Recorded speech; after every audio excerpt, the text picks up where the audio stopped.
Rusia masih lanjutkan kegiatan militernya di sekitar Ukraina.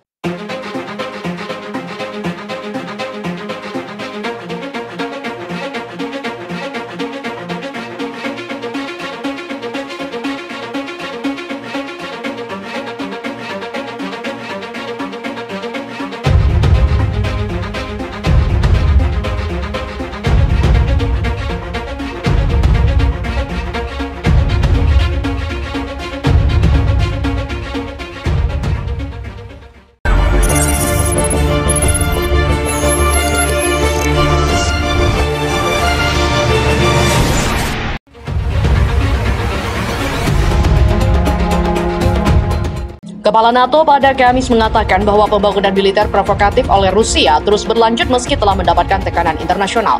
Pihaknya tidak melihat tanda-tanda bahwa mengumpulkan kegiatan militer ini berhenti atau melambat, namun sebaliknya itu terus berlanjut, kata Sekretaris Jenderal NATO Jens Stoltenberg kepada wartawan setelah pertemuannya dengan Presiden Ukraina Volodymyr Zelensky. Stoltenberg mengatakan selama pertemuan itu mereka membahas pembangunan militer Rusia di dan sekitar Ukraina, mempersiapkan puluhan ribu pasukan siap tempur, tank, artileri, unit lapis baja, drone, banyak sistem peperangan elektronik. Dia juga mengatakan mobilisasi substansial tidak memiliki pembenaran. Ini provokatif, tidak stabil dan merusak keamanan di Eropa. Stoltenberg mengatakan bahwa aliansi itu akan berusaha untuk meningkatkan hubungan yang lebih baik dengan Rusia dan NATO tetap terbuka untuk berdialog dengan Moskow dalam kerangka Dewan NATO Rusia.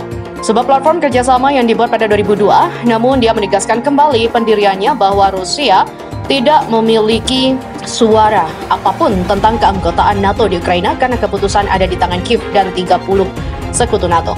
Berbicara tentang kemitraan NATO-Ukraina, Stoltenberg menjelaskan bahwa NATO mendukung negara itu dengan komando dan terkontrol pertahanan dunia maya dan sekutu menyediakan peralatan untuk memperkuat kemampuan tentara Ukraina melalui badan NATO atau secara bilateral. Dia juga mencatat bahwa kerjasama NATO dengan Ukraina bersifat defensif dan tidak mengancam Rusia dengan cara apapun. Agresor di sini adalah Rusia yang telah menggunakan kekuatan militer melawan Ukraina secara ilegal, mencaplok sebagian Ukraina Crimea pada 2014. Pada 2014, Rusia mulai mendukung pasukan separatis di Ukraina Timur untuk melawan pemerintah pusat, sebuah kebijakan yang telah dipertahankan selama 7 tahun terakhir. Moskow dikabarkan memusatkan pasukan militer yang signifikan di dan sekitar Ukraina bulan lalu, di mana Wakil Menteri Luar Negeri Rusia Alexander Grushko pada Jumat mengatakan bahwa semua proposal yang diajukan oleh Rusia untuk menurunkan ketegangan situasi perbatasan belum mendapat respon dari NATO. Pada Kamis malam, NATO menyatakan kesiapannya untuk mengambil langkah-langkah dalam membangun kepercayaan dengan Rusia jika Moskow membuat langkah nyata untuk mengurangi ketegangan.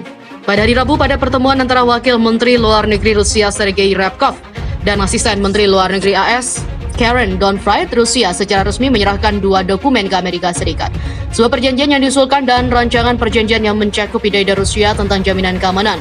Kremlin mengatakan bahwa Federasi Rusia siap untuk segera memulai negosiasi atas proposal ini.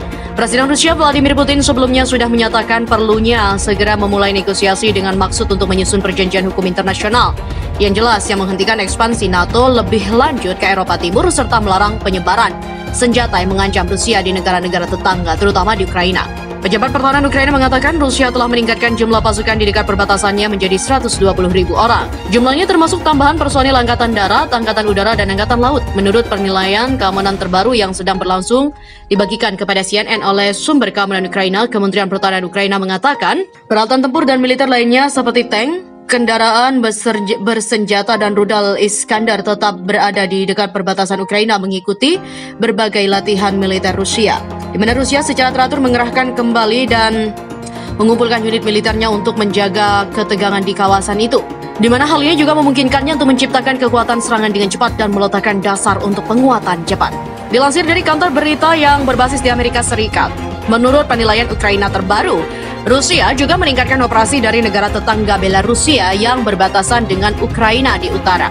Laporan itu mengatakan beberapa unit tentara Rusia tetap berada di dekat perbatasan Rusia dengan Belarus pada jarak sekitar 260 km dari perbatasan negara Ukraina. Rusia juga telah mengintensifkan pengumpulan intelijennya di Ukraina dengan jumlah penerbangan pesawat pengintai di sepanjang perbatasan Ukraina di atas Laut Hitam dan Laut Azov 3 kali lipat sejak periode yang sama tahun lalu.